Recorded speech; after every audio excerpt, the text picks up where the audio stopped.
Have you ever stopped to think what a single day in ancient Sparta actually looked like? Not the battles, not the legends, the actual day, what a Spartan ate, where he slept, and why every part of it was designed around one number. Before breakfast, a 7-year-old Spartan boy had already washed in cold river water. He had cut his own sleeping mat from river reeds. He had run 3 miles with no shoes. This was not extraordinary for him. It was a regular Tuesday. The year is around 480 BC. Sparta sits in the Eurotas Valley, mountains pressing in on every side. The city had no defensive walls.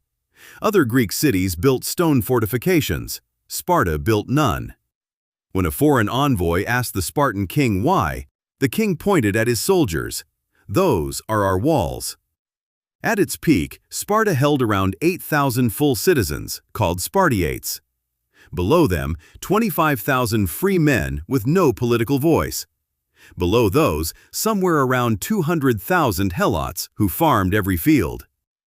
The helots outnumbered Spartan citizens roughly 25 to 1. That number never left the Spartan mind. It shaped every decision about how Spartan children were raised. At birth, each male infant was brought before a council of elders called the Gerousia.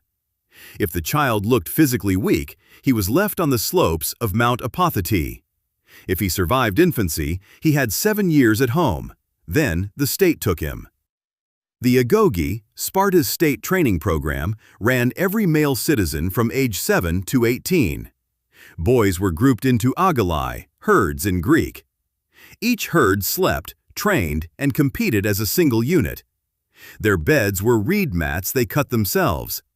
1 cloak per year, worn through summer heat and winter frost. Shoes were removed at age 12 and never returned. Training began before dawn.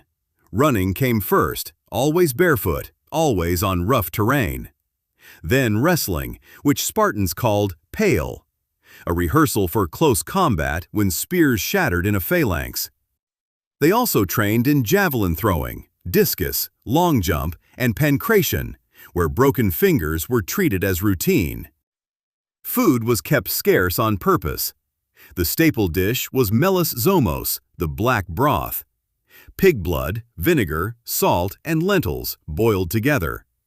When a king of Pontus tasted it, he spat it out immediately.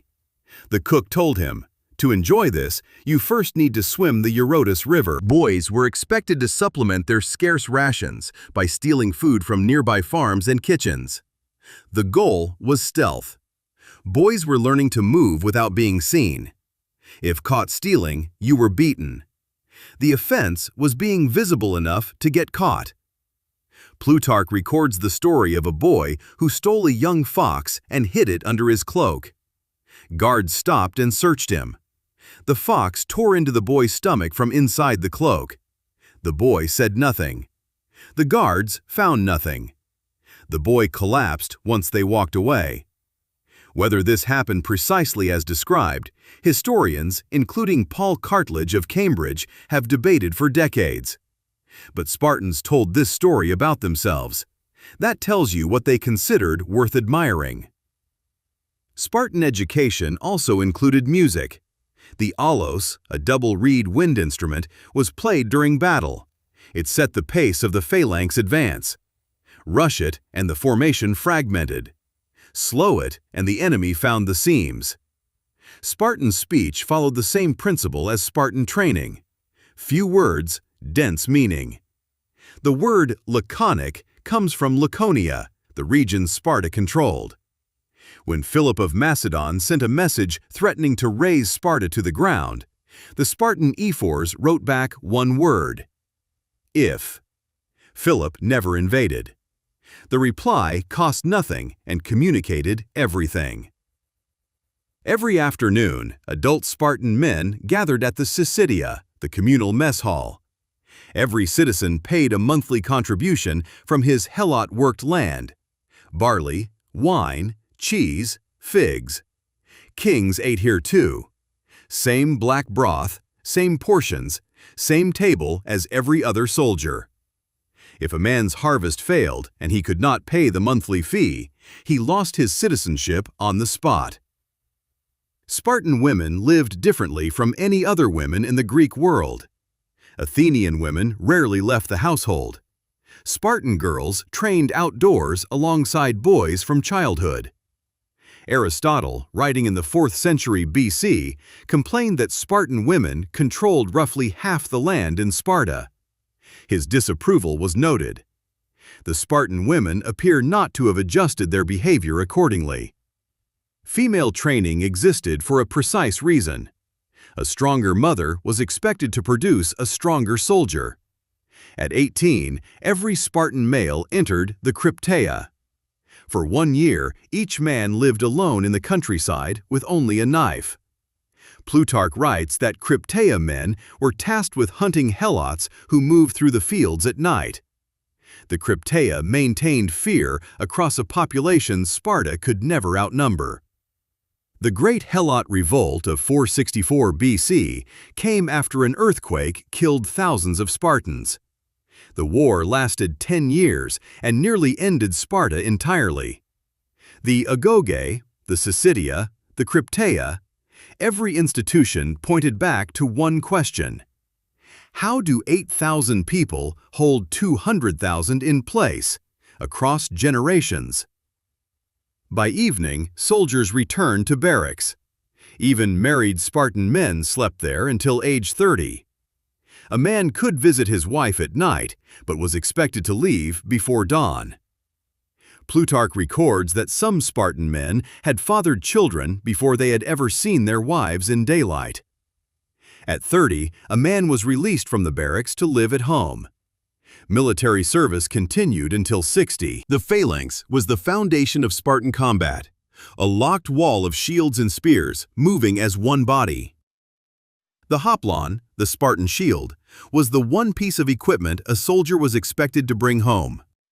Losing a spear was forgivable. Dropping the shield meant you had run, and running left the man beside you without cover. Plutarch records a Spartan mother's words to her son before battle. "Come back with your shield, or on it." This was literal.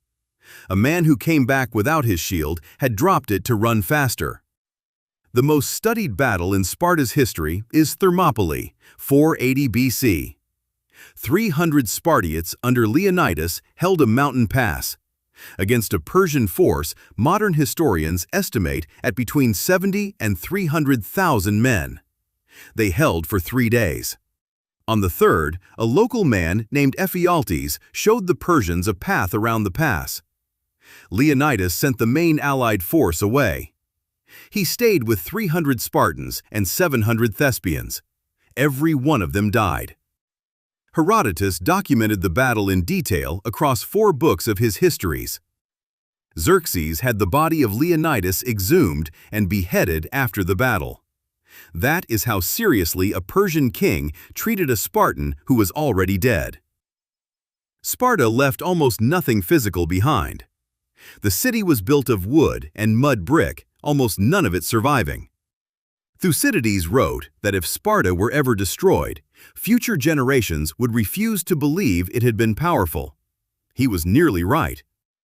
In 371 BC, the Theban general Epaminondas broke the Spartan phalanx at Leuctra. An oblique attack aimed at the Spartan right flank. The line that had held for 3 centuries broke. By 192 BC, Sparta had been absorbed into Rome's political orbit. The agoge was revived as a tourist spectacle. Romans paid to watch ritual flogging at the altar of Artemis Orthia. The same practice, stripped of the original function. Every part of the Spartan day connected back to one number. 8,000 people responsible for holding 200,000 in place. The cold river, the black broth, the cloak worn through 2 seasons, the Crypteia, the shield pressed into a son's hands. For roughly 400 years, 8,000 people kept that calculation from collapsing. Then, at Leuctra, the math finally caught up with them. We wake up with a phone in our hand. They woke up in a cold river.